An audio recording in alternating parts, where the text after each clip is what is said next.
Ramon está perguntador hoje. E ele pergunta quais são os sintomas de resistência à insulina e como tratá-la. A gente fala de resistência à insulina pra caramba. Ninguém fala sintoma de resistência à insulina. Muito bom. Então, assim, um dos primeiros sintomas de resistência à insulina, Ramon, é relacionado a seu apetite, a sua fome. A pessoa que tem resistência à insulina, ela tem um aumento da fome e uma dificuldade da saciedade. Quem tem que fazer controle glicêmico mais rigoroso, o paciente que tem diabetes tipo 2, né, que está em tratamento, mesmo o paciente que tem diabetes tipo 1, o diabetes insulino dependente, ele sabe que não está tão legal assim porque ele começa a ter um aumento da fome, uma dificuldade de saciedade. Se a gente parar para pensar um pouquinho, por que isso acontece? O que a insulina faz, pessoal? A insulina é um hormônio que coloca glicose dentro da célula. Então, se não tem insulina entrando na célula, não tem glicose entrando na célula. O que a célula percebe, entre aspas? Que há escassez de energia. E se há escassez de energia,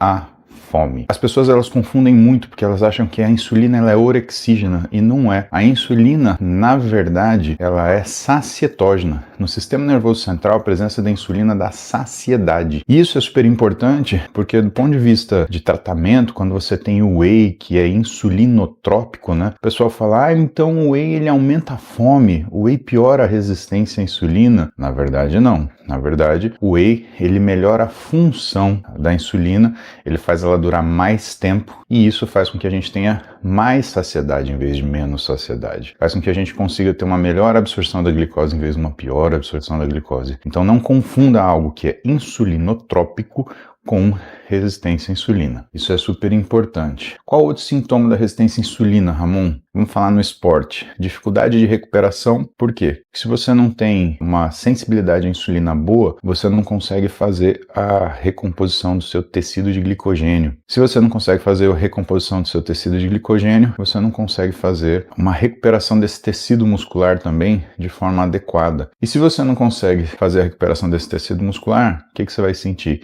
Você não está pronto para treinar no dia seguinte. Então, essa, digamos, uma sensação de falta de prontidão, falta de readiness, né, de prontidão mesmo para treinar, dificuldade, né, isso vai fazer com que a gente tenha uma incapacidade de manter o mesmo nível de treino. E vocês têm que lembrar que os glúteos, né, então 1, 2, 3, 4, 5, 6, né, que são os transportadores de glicose, né, por mais que o exercício estimule, então o exercício aeróbico estimula um grupo de glúteos, o exercício anaeróbico ele estimula outro grupo de glúteos. Eles têm uma limitação do que é a sua capacidade de ação.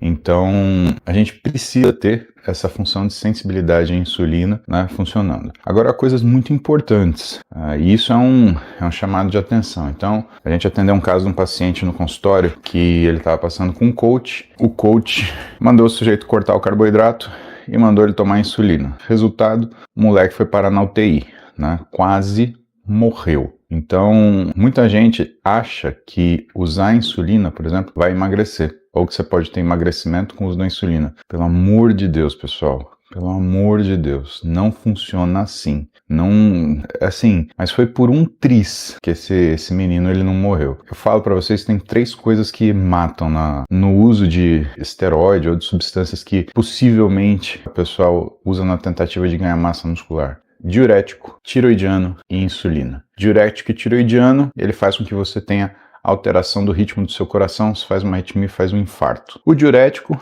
porque você tem distúrbio eletrolítico. O tiroidiano, porque faz com que você tenha distúrbio de condução. E, finalmente, a insulina, porque você faz uma hipoglicemia tão forte que você pode ir a óbito. E isso é um caso complicado porque, normalmente, no consultório, a gente chama a pessoa, né? A gente liga e fala, olha, presta bem atenção no que você está fazendo, porque fulano quase morreu. Não é a primeira vez que a gente vê isso no consultório. Então, alô, você que está querendo emagrecer e que está achando bonito a galera usando insulina, você pode morrer, tá? Não é um negócio, não, só experimentei. Independente quem está prescrevendo insulina para você, se está com algum tipo de finalidade estética, algum tipo de finalidade de emagrecimento, cara, para, né, e conversa muito bem com esse médico, porque isso daí tá errado. Insulina você usa para tratar quem tem diabetes. Se a pessoa tem diabetes, é insulino dependente, isso é importante. Por quê? Porque se ela não tomar insulina, ela morre, né?